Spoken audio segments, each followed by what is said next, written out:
Semaji Kibu Dennis magoli mawili assist. Ya, tunayo furaha kubwa sana hii leo. Kibu Dennis Prosper Mkandaji ametakata. Najua Kibu kazi yake ni kufunga kwenye michuano ya kimataifa.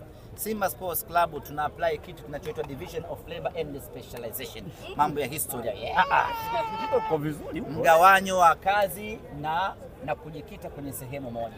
Kwa hiyo mgawanyo wa kazi ambao Kibu Dennis tumempatia ni kufunga kwenye michuano ya kimataifa. Sasa ukiangalia kalenda ya michuano ya kimataifa iko mbali kidogo. Tukamwambia Kibu, wakati tunajiandaa kutupeleka nusu finali, hebu kwanza funga na hapa kwenye ligi kuu ya NBC. Amefunga magoli mawili, ametoa assist 2.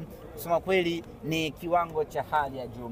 Na mimi ni wape pongezi wale ambao wanatoa tuzo. Leo ilikuwa inachanganya nani apewe tuzo. Ukiangalia Kibu Dennis kafanya vizuri. Ukimwangalia Jean Charles Ahoua kafanya vizuri.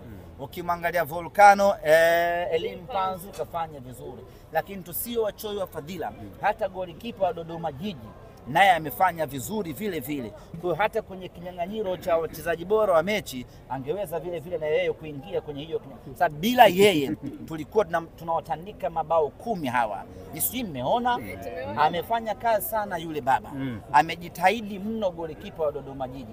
Ameokoa michomo mingi ya hatari. Alikuwa anastahili kuchukua tuzo ya mchezaji bora. Ameiokoa timu yake dhidi, na hapa nimepata majibu. Kwa nini kwenye mechi fulani hivi ilifanyika Dodoma pale Jamhuri, huyu kipa alipumzishwa makusudi? Nimeelewa kwa nini. Akapangwa kakipa kamoja hivi ambaye hana uzoefu. Nimeelewa. Yule bwana ni nyanda mzuri kweli kweli. Kama si ubora wake tulikuwa tunawatandika 10 safi kabisa. Na magoli haya ni kuwapa pole kwa ajali walioipata. Hapana, Dodoma Jiji walipata ajali. Tulikuwa tunawapa pole, ndio.